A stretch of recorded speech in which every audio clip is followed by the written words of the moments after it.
everybody. Mark Facciani here. Super pumped to kick off right now.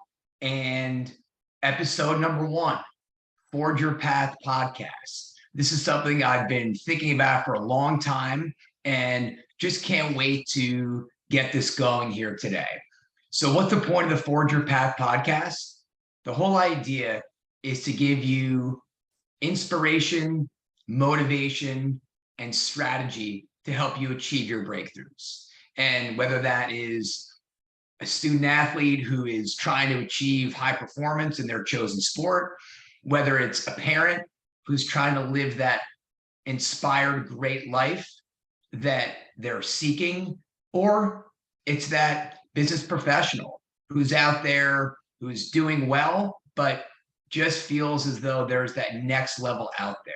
So that's my whole inspiration for the podcast, to help give people that inspiration, that motivation, and strategy to help them get to their next level. So fired up to get going today. Episode number 1, I'm calling this the recipe for success. So I've given a lot of thought to this, and I've seen so much, both in my time as a teacher and coach, as a middle school and high school teacher, and as a wrestling coach on the high school level, and now in the last 5 years in software as a manager in sales, seeing sales professionals, but really even beyond that, everybody I talk to, every person I read about, and just observing the world today, I am more and more convinced that there are ingredients that can help us be successful and get to that next breakthrough. Because here's the thing, right? When you're on top of the world, right? Picture that time when everything's clicking on all cylinders, and you know that place. Everything you do feels effortless. There's no friction. You're having fun in your day-to-day, and whatever you touch, it seems to turn to gold, right? You know that place. It's awesome. And man, the more you can spend in that place, the better. The reality is there's this other place, and I think everybody's been there too. All of a sudden, whatever you're doing before, now you're running into that brick wall. Now you're plateauing. And whatever you were doing beforehand that seemed effortless and smooth and frictionless, now it's the opposite. Maybe you're working twice as hard as you were before, and yet you're getting half the results. So I hate that place. And I'm sure you do too. So that place where you're frustrated, and even worse, as you look to the future, you're uncertain about what it is that you need to do in order to improve.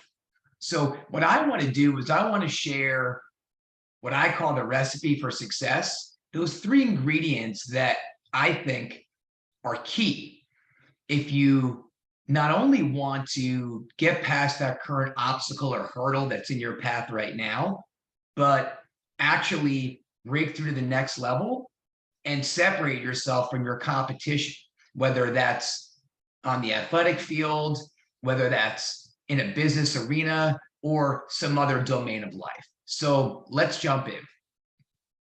Ingredient number 1. So in thinking about this, to me, there are some stories that really stand out. And I watched some videos recently, and I was absolutely floored by this when I discovered it. So the great late Kobe Bryant, rest in peace, Kobe. Kobe Bryant, imagine this scenario. You're a first-round draft pick. You come out of high school. You got the world in the palm of your hand. And now you have a great rookie season. You go into the playoffs, and now this is the moment that you and millions of other young boys have dreamed about. You got your moment. So here's Kobe. Lakers are playing against the Utah Jazz. He's bringing up the ball for the last shot to win the game. So seconds tick down. Kobe gets his look. He shoots. Does he make the shot? No, he misses. But he doesn't just miss. He fires up an air ball. And they go to overtime, and then he gets the ball again. What happens next? Air ball, another air ball, and then a fourth and final air ball with 10 seconds to go when he has a chance to send the game into a second overtime. 4 air balls. He doesn't just miss. It's the most embarrassing, ignominious way you could miss a basketball shot. And as a former wrestler, even I can get a piece of the rim sometimes. Here's Kobe Bryant, rookie of the year, all-world phenom, and he drops 4 air balls in prime time. So I think about the worst moments I ever had in athletics, in my personal life, in business, and this is 100 times worse. It's 100 times worse. It's the embarrassment, the humiliation of not just missing, but dropping air balls. So what does Kobe do? A lesser man would be destroyed and probably never heard from again. Kobe Bryant goes in and he takes stock and figures out, first he takes that big dose of humble pie, right? He swallows the humiliation and he says, well, you got to get over yourself, right? Which is a very hard thing to do. So once he gets past that and takes the ego out of it, he says, why did I miss those shots? Well, here's the answer. He realizes in high school, he played about 35 games a year. Fast forward to the NBA, he's playing 82 games. Games are back to back, as opposed to high school, where they're maybe a week apart.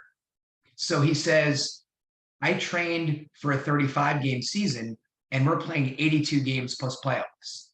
I didn't have the legs. Every shot was online, but every shot was short. Next year, I got to get stronger. So what does Kobe do? He attacks the offseason and he builds himself. So by the time the next year rolls around, his legs are there. That's it. Problem solved. So what's the first ingredient for success? Well, to tease you a little longer and not give the answer, I love this podcast that I watched and listened to from Lewis Howes. And he asks Kobe, what does losing feel like to you? And you know what Kobe Bryant says? It's exciting. And I heard that and I'm thinking, what? It's exciting. I mean, that is the last thing in the world that any of us would associate with losing. So what Kobe goes on to say is, losing is exciting because it gives you an opportunity. It gives you the ability to figure out different things you can test and try. And you can seek the answers to give yourself the information. So what's the first ingredient in the recipe for success? It's curiosity. Most of us are so focused on spending the time and energy on the things that we don't want. When we lose, we love staying in that place and just saying, woe is me. We love to be miserable. We love to be pissed off. We love to sit there and stew and show everybody how mad we are and how we're such a winner because, oh, look how miserable I am that I lost. Well, great. Get over yourself. Get over yourself. Why did you lose? Why did you lose? What could you have done differently there?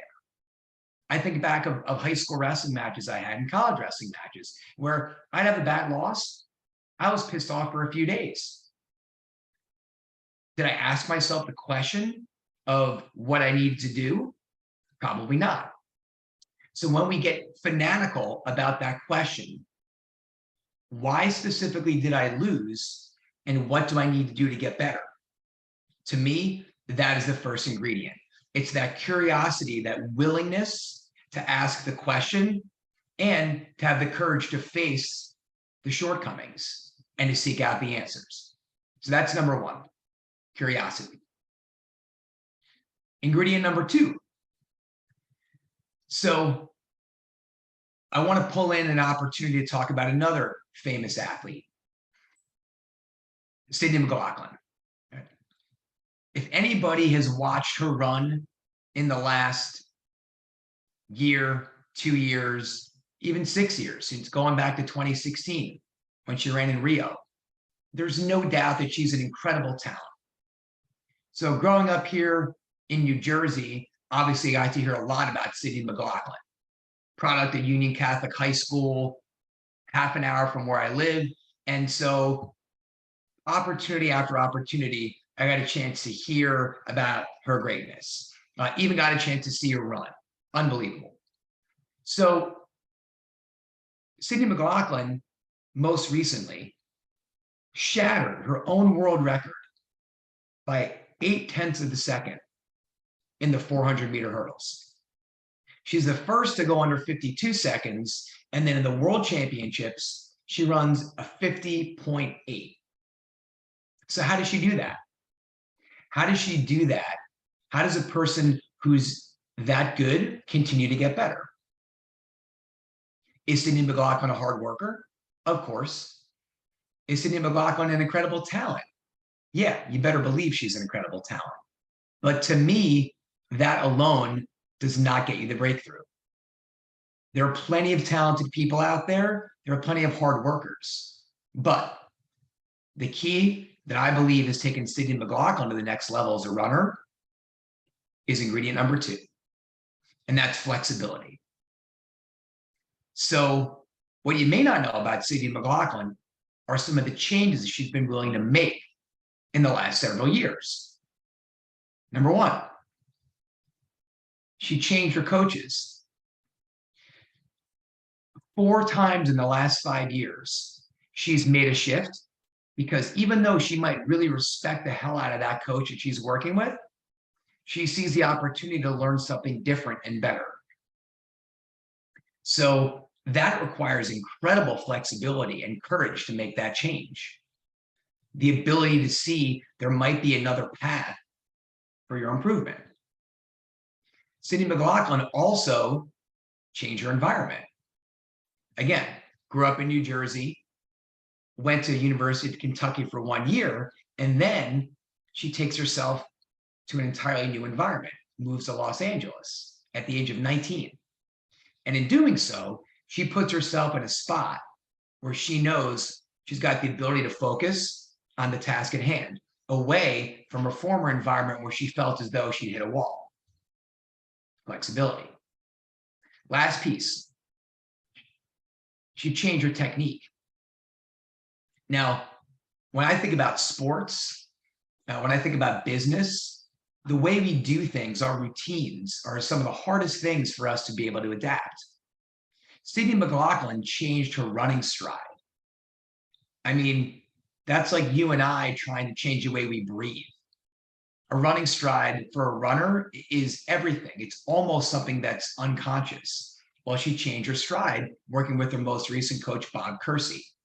And that was a major, major adaptation in helping her take those longer strides, which in turn helped her to get faster and to break her own record.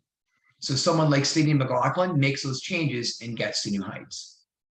So when I think about what's the opposite of that flexibility, right? It's being rigid, stubborn, unwilling. Do any of those adjectives get you to greatness? Yeah, I would argue no. I think about the great businesses out there. It's the same thing. A lot of the big brands that are out there, you look at the Hall of Fame, they made the changes. So look at Twitter. Twitter was originally not Twitter. It was a podcasting app called Audio. And it wasn't really doing that well. And Jack Dorsey said, hey, I wonder if this little microblog idea is what's going to take for people to be interested. I wonder if that's the thing. Well, guess what? Change is made. Twitter takes off, billion-dollar company, now $44 billion company after being purchased by Elon Musk a couple months ago in 2022. Flexibility. Starbucks. Do you know where you would have found Starbucks back in the 80s?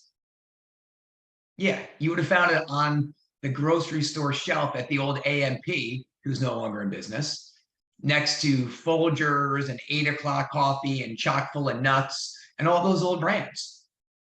Howard Schultz is CEO. What does he do? He goes to Italy. And in Italy, he's there and he says, you know what? I wonder if people would like this idea of having coffee in a coffee house experience in America. Well, 50,000 stores later in the US and worldwide, yeah, I think that's a decent idea. So flexibility, these changes are the keys. Instagram's another one. Originally, it was called Bourbon, Burbrn. Look it up. The founder liked drinking bourbon. And it was another one of these check-in apps. Hey, I'm here hanging out in Madison, New Jersey, over at the Bagel Chateau, having a coffee. You'd post something and then look at me. Well, guess what? That space was really crowded and there were a ton of apps and it wasn't doing that well. So what they found was they got feedback and found that, you know what? Hey, this visual aspect is what people like. They doubled down on the visual, the pictures, the video, and all those elements. Instagram takes off. So that flexibility in business is key. Making those shifts based on what you're seeing, what you're hearing, what you're feeling from the market. You think about the lack of flexibility? Yeah, go to that Hall of Shame. Tower Records. Anybody want to buy a CD store? Yeah, I didn't think so. They had the opportunity to be a leader in digital music, but thought, I don't think that market's going to take off. Okay. Bad choice, right? How about Blockbuster Video? I'm sure some of the older listeners here remember going down to the old Blockbuster, rocking a VHS tape. I used to do it all the time, right? Go down, rent a video for $3, and then what would happen, right? Videos taken out on a Saturday, due back on a Thursday. So, of course, what would happen? I'd roll back on a Saturday or a Sunday in college, and I get dinged with a late fee. Well, I was part of that group. In their peak year, they collected $800 million in late fees, right? Thriving part of the business. Until some other guy out there said, I hate freaking late fees. You know what? I'm going to start a company where you can go, we'll mail you your VHS tape or DVD, as DVDs were coming out at that time. And you know what? You can send it back whenever you like without a late fee. Well, that model kind of worked. You might have heard of that little company called Netflix, who put Blockbuster out of business. So the flexibility is always the key to making the changes. So I think about my own athletic career and my own Hall of Shame moment. And to me, it's crystal clear how I didn't apply this in the right way. So I come out of high school, and from an athletic perspective, I am completely on top of the world. I achieve my goal. I place in the top 8 in the state of New Jersey at the state wrestling championships, and I earn my goal of getting on the podium. So it's something that I had been working for years. It's my pinnacle, and I'm so fired up as I head into college. So what do? I continue my same strategy. I like to attack and take a lot of shots on my feet. I don't do much in the way of defense. My defense was just shooting a lot, having a good offense. On top, I was pretty good. I could hold you down and get some tilts and turns occasionally to ride legs. Bottom, kind of mediocre, not great at getting out. So what do? I apply the same strategy in college and had some success. But then as I get bigger, as I go up a couple weight classes, now I'm a 5'7" and a quarter inch is key on a good day. And I'm wrestling guys now at 150 who are 6 foot, 6'1", even 6'2". So what do? I keep shooting, attacking all the time. And I'm catching these guys that are built like an octopus. A lot of leverage. I get locked up and I'm spending a ton of energy and I'm having a lot of 0-0 first periods. I'm not getting the takedowns. So I had some success in college, but not a ton. But I keep with my same style. I don't think about what's required to make the change to that weight class at the college level.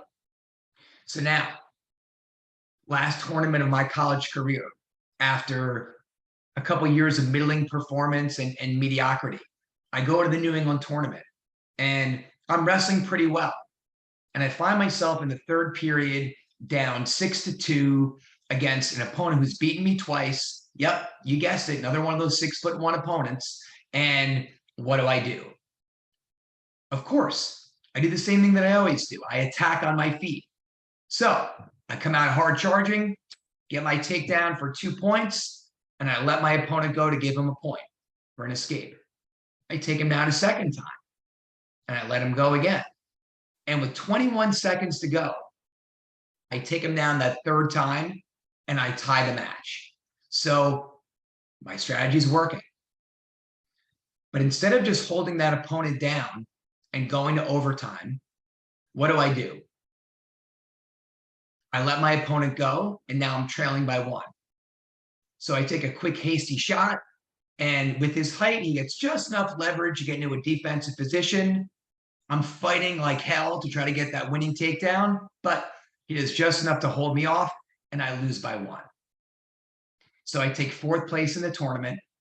I watch this wrestler make his way back to the finals, earn a wild card, and punch his ticket to the Division III National Championships.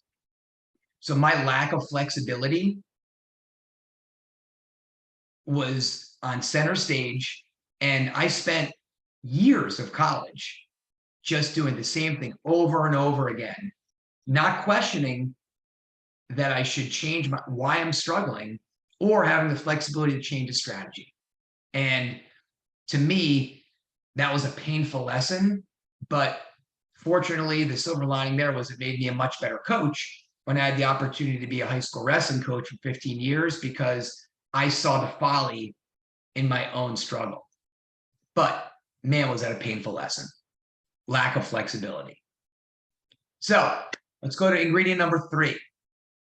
What's ingredient number 3? Well, I got one more sports story to tell. So back in 2008, Michael Phelps, Beijing 08, is hunting down yet another Olympic medal for the 100-meter butterfly. And we know Michael Phelps, greatest swimmer of all time, maybe the greatest Olympian of all time, chasing another gold. So I remember watching this race. He dives in the water, he gets out to a slow start, and the announcers are saying he must be spent from all the other races. And I'm sure it's just he doesn't have enough in the tank. So he makes the turn and he's in 5th place. And what happens in the back half? He starts gaining ground, and now he's closing on Kavic, the Serbian swimmer. And just at the tape, they hit the wall at the same time. And don't you know, what do you see? The number 1 comes up in Phelps's lane. So Phelps looks at the result. He spikes the water, and he looks really, really spent, looks almost angry and pissed off. And I remember thinking, well, what the hell is wrong with Michael Phelps? He just won another gold medal, but he looks as though he's just completely irate. Something's different. So after the fact, I found out what it was, and it was wild. So Michael Phelps wasn't angry. He was exhausted. When he dove in the water, what happened was his goggles filled up and he couldn't see. So imagine that. Here's your chance to win yet another gold medal. Your one chance in 4 years to win that race. There's no do-overs. There's no extra heats. It's go time. and your goggles fill up with water. That is a moment of panic for 99,999 out of 100,000 athletes, but not Michael Phelps. Why? Michael Phelps trained for adversity. Michael Phelps and his coaches trained for this exact scenario. So in practice, they did different heats and runs where he would have his eyes closed or he would swim with water in his goggles. He knew the exact amount of strokes required to reach the wall, make the turn, and come back. So this is exceptional in terms of that choice. So what's the lesson here? What's the third ingredient? It's focus. It's focus. Most people spend time on all the things that they don't want. And they're so distracted and so randomized that they do whatever the wind blows, whichever is out there, they're going to run in a million different directions. They'll get themselves locked in. They're going to set themselves up for a great day. And then, the phone rings. And let me go pick up that call and see who it is.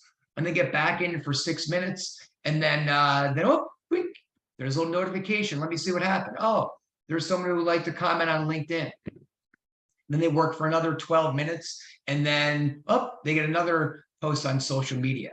Or a squirrel runs by outside. And now all of a sudden they're distracted. And they think about that squirrel.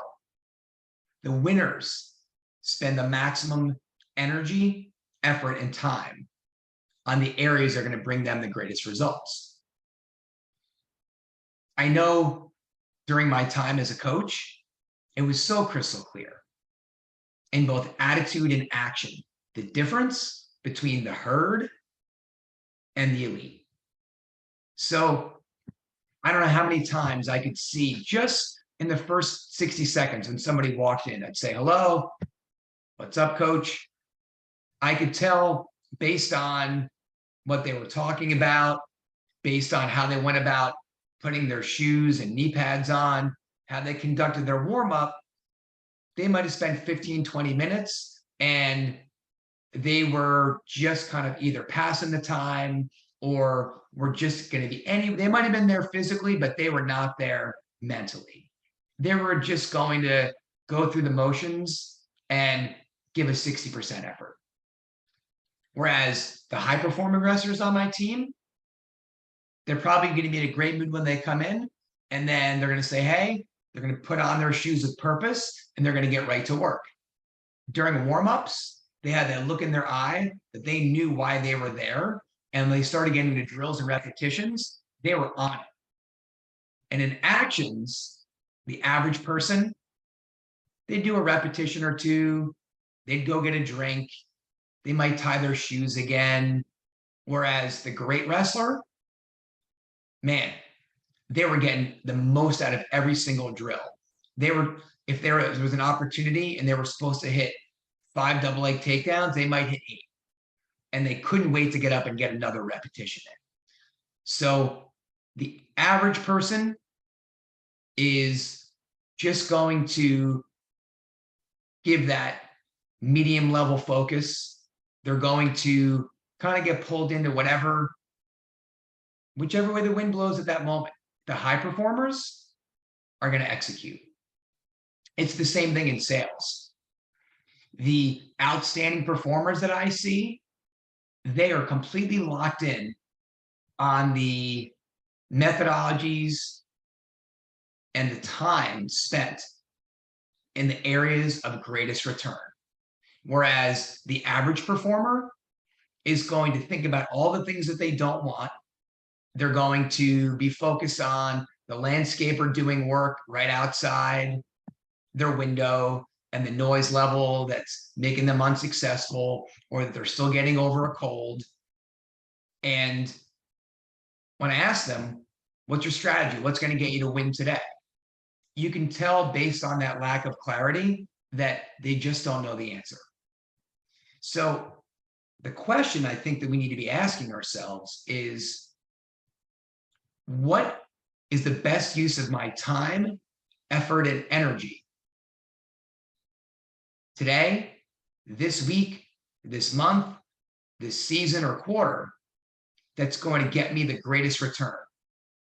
So this way, I am focusing my time and the areas are going to move the needle the most.